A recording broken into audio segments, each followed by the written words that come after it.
चुनाव आयोग ने अब दूसरी बार एसआईआर की जो तारीख है उसको एक्सटेंड करने का फैसला किया है, यानी और डेट को आगे बढ़ाने का फैसला किया है। इनमें पहले 12 राज्यों में जो एसआईआर हो रही थी उनमें 6 राज्यों में चुनाव आयोग ने फैसला कराया कि इन अभी पूरी तरीके से मुकम्मल नहीं हुआ है एसआईआर का काम, तो लिहाजा एसआईआर की जो तारीख है और आगे बढ़ा दी गई है इन 6 राज्यों में। लेकिन पश्चिम बंगाल के लिए अभी तक कोई विस्तार नहीं किया है, कोई मतलब बताया नहीं है कि यहाँ पर क्या मौजूदा हालात है एसआईआर के बारे में। जानते हैं पूरी रिपोर्ट तफसील से इस वीडियो में, लेकिन शुरुआत करने से पहले आपसे एक रिक्वेस्ट है, आपने अभी तक मेरे चैनल उज़ैर की आवाज़ को अगर सब्सक्राइब नहीं किया है तो प्लीज़ आप मेरा चैनल उज़ैर की आवाज़ को सब्सक्राइब कर दीजिएगा। देखिए, चुनाव आयोग ने उत्तर प्रदेश सहित देश के 6 राज्यों में एसआईआर की समय सीमा बढ़ा दी है, लेकिन पश्चिम बंगाल में कोई बदलाव नहीं किया है। ये उत्तर प्रदेश के सहित 6 राज्यों में एसआईआर की जो तारीख है समय सीमा उसको बढ़ा दिया है।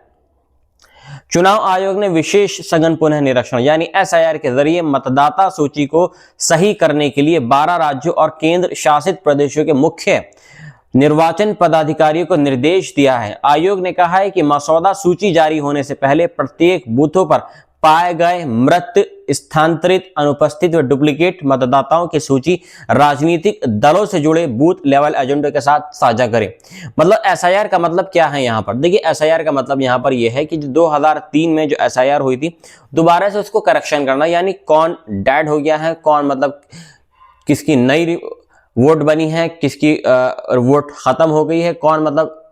किसी ने अपना दूसरा घर लिया है वहां पर वो शिफ्ट हो गया है, किसकी शादी हुई है तो वो दूसरे घर शिफ्ट हो गई, ससुराल शिफ्ट हो गई, तो उसी के लिए ये एसआईआर किया जा रहा है ताकि जो वोट करेक्शन है उसको सही किया जा सके। चुनाव आयोग ने निर्देश दिया है कि बिहार में जिस तरह से ऐसे मतदाताओं की सूची को मुख्य निर्वाचन पदाधिकारी व जिला निर्वाचन अधिकारी की वेबसाइट पर अपलोड की गई थी, उसी तरह से सभी राज्य इसे उपलब्ध कराएं। इससे मतदाताओं की सूची में सुधार करने में मदद मिलेगी और मतदान प्रक्रिया में पारदर्शिता आएगी, यानी ये पता लगेगा कि पूरी एक्चुअल जो वोट्स हैं वो कितनी हैं, चाहे वो इंडिया के हिसाब से हो, चाहे वो एक राज्य के हिसाब से हो या किसी शहर के हिसाब से। इससे पहले चुनाव आयोग ने उत्तर प्रदेश की और एसआईआर के दौरान गणना फॉर्म जमा करने की अवधि को बढ़ाने की मांग पर गंभीरता दिखाई और संकेत दिया कि इसे 1 हफ्ते के लिए बढ़ाया जा सकता है। चुनाव आयोग गुरुवार को एसआईआर की अवधि और बढ़ा दी, यानी दूसरी बार ऐसा हुआ उत्तर प्रदेश के अंदर कि इसकी डेडलाइन जो समय सीमा है उसको बढ़ा दिया गया है। कल यानी 12 तारीख थी लास्ट डेट, अब इसके बाद में और टाइम बढ़ा दिया है। चुनाव आयोग ने पश्चिम बंगाल के सीईओ को निर्देश दिया है कि वह हाई राइज भवनों और सोसाइटियों में रहने वाले मतदाताओं की सुविधा को देखते हुए नए मतदान केंद्र को सुनिश्चित करें, यानी नए मतदान केंद्र देखें जहां पर लोग जो सोसाइटीज में रहते हैं, जहां पर इस देखें कि जो दूर दराज के इलाके हैं। साथ ही सुनिश्चित करें कि किसी भी मतदान केंद्र पर 1200 से अधिक मतदाता न होने पाए। आयोग ने पश्चिम बंगाल के सीईओ से 31 दिसंबर तक ऐसे मतदान केंद्रों की सूची मुहैया कराने के निर्देश दिए हैं। इसके अलावा अभी आप देखें जो उत्तर प्रदेश के अंदर जो एसआईआर का प्रोग्राम चल रहा है इसमें कुछ त्रुटि पुटी भी पाई गई है, यानी बहुत से लोग ऐसे परेशान हैं जिनको पता ही नहीं है कि एसआईआर क्या है। बहुत से लोग ऐसे हैं जिनकी 2003 की लिस्ट में उनका नाम नहीं है, तो वो बहुत ज्यादा परेशान हैं। किसी के मतलब ये है कि अगर किसी के बाप का या किसी की माँ का नाम एसआईआर की लिस्ट में है 2003 की लिस्ट में, तो उसको ये नहीं पता कि उसको फॉर्म किस तरीके से भरना है। देखिए, यहाँ पर एसआईआर के लिए चुनाव आयोग टाइम टू टाइम दे रहा है कि एक समय सीमा को बढ़ा रहा है, लेकिन उसके साथ साथ में उनको ये करना चाहिए कि जो बीएलओ है, जो इलाके वाइज जो बीएलओ है, उनको इस तरीके से गाइड करना चाहिए कि वो एक तरीके से लोगों की मीटिंग वहां पर करें और उनको समझाएं कि हम एसआईआर के लिए किस तरीके से फॉर्म को भर सकते हैं। हम अगर कोई हमारे घर के अंदर कोई डेड हो गया है या एक्सपायर हो गया तो हम उसके लिए क्या करना होगा, और कोई अगर 18+ जिसकी उम्र हो गई है उसकी वोट अगर नहीं बनी तो किस तरीके से उसको मतदाता सूची में उसको शामिल करना है। या किसी की शादी होकर कोई बेटी ससुराल में अगर आ गई है तो उसको भी किस तरीके से हमें मतदाता सूची में हमें शामिल करना है। तो ऐसे ही बहुत सारे मतलब ये है कि मामले हैं जिस तरीके से हम बीएलओ को एक मतलब उनको ट्रेनिंग देकर चुनाव आयोग बीएलओ को ट्रेनिंग दे ताकि जो इलाके वाइज जो लोग हैं उनको सही तरीके से गाइड करें और क्योंकि लोग बहुत परेशान हो रहे हैं। एसआईआर के लिए लोगों के अंदर बहुत ज़्यादा पैनिक है कि शायद इससे एसआईआर की वजह से उनकी नागरिकता पर फर्क पड़ सकता है, क्योंकि बहुत सारी अफवाहें, बहुत सारी रूमर्स फैल रही हैं। बहरहाल एसआईआर का मतलब ये है कि हम जो वोटर लिस्ट है उसको सही करना, उसमें ये देखना कि आप पहले कहाँ रहते थे और आप कहाँ रहते हैं, उसके बाद उसके तहत आपकी वोट को सही करना है। मिलता हूं आपसे एक नई रिपोर्ट के साथ में। जय हिंद। चुनाव आयोग ने अब दूसरी बार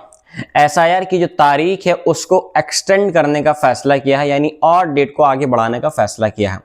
इनमें पहले 12 राज्यों में जो एसआईआर हो रही थी उनमें 6 राज्यों में चुनाव आयोग ने फैसला कराया कि इन अभी पूरी तरीके से मुकम्मल नहीं हुआ है एसआईआर का काम, तो लिहाजा एसआईआर की जो तारीख है और आगे बढ़ा दी गई है इन 6 राज्यों में। लेकिन पश्चिम बंगाल के लिए अभी तक कोई विस्तार नहीं किया है, कोई मतलब बताया नहीं है कि यहाँ पर क्या मौजूदा हालात है एसआईआर के बारे में। जानते हैं पूरी रिपोर्ट तफसील से इस वीडियो में, लेकिन शुरुआत करने से पहले आपसे एक रिक्वेस्ट है, आपने अभी तक मेरे चैनल उज़ैर की आवाज़ को अगर सब्सक्राइब नहीं किया है तो प्लीज़ आप मेरा चैनल उज़ैर की आवाज़ को सब्सक्राइब कर दीजिएगा। देखिए, चुनाव आयोग ने उत्तर प्रदेश सहित देश के 6 राज्यों में एसआईआर की समय सीमा बढ़ा दी है, लेकिन पश्चिम बंगाल में कोई बदलाव नहीं किया है। ये उत्तर प्रदेश के सहित 6 राज्यों में एसआईआर की जो तारीख है, समय सीमा, उसको बढ़ा दिया है। चुनाव आयोग ने विशेष सघन पुनः निरीक्षण यानी एसआईआर के जरिए मतदाता सूची को सही करने के लिए 12 राज्यों और केंद्र शासित प्रदेशों के मुख्य निर्वाचन पदाधिकारियों को निर्देश दिया है। आयोग ने कहा है कि मसौदा सूची जारी होने से पहले प्रत्येक बूथों पर पाए गए मृत, स्थानांतरित, अनुपस्थित व डुप्लीकेट मतदाताओं की सूची राजनीतिक दलों से जुड़े बूथ लेवल एजेंडों के साथ साझा करें। मतलब एसआईआर का मतलब क्या है यहाँ पर? देखिए, एसआईआर का मतलब यहाँ पर यह है कि 2003 में जो एसआईआर हुई थी दोबारा से उसको करेक्शन करना, यानी कौन डेड हो गया है, कौन मतलब किसकी नई वोट बनी है, किसकी वोट खत्म हो गई है, कौन मतलब किसी ने अपना दूसरा घर लिया है वहां पर वो शिफ्ट हो गया है, किसकी शादी हुई है तो वो दूसरे घर शिफ्ट हो गई, ससुराल शिफ्ट हो गई, तो उसी के लिए ये एसआईआर किया जा रहा है ताकि जो वोट करेक्शन है उसको सही किया जा सके। चुनाव आयोग ने निर्देश दिया है कि बिहार में जिस तरह से ऐसे मतदाताओं की सूची को मुख्य निर्वाचन पदाधिकारी व जिला निर्वाचन अधिकारी की वेबसाइट पर अपलोड की गई थी, उसी तरह से सभी राज्य इसे उपलब्ध कराएं। इससे मतदाताओं की सूची में सुधार करने में मदद मिलेगी और मतदान प्रक्रिया में पारदर्शिता आएगी, यानी ये पता लगेगा कि पूरी एक्चुअल जो वोट्स हैं वो कितनी हैं, चाहे वो इंडिया के हिसाब से हो, चाहे वो एक राज्य के हिसाब से हो या किसी शहर के हिसाब से। इससे पहले चुनाव आयोग ने उत्तर प्रदेश की और एसआईआर के दौरान गणना फॉर्म जमा करने की अवधि को बढ़ाने की मांग पर गंभीरता दिखाई और संकेत दिया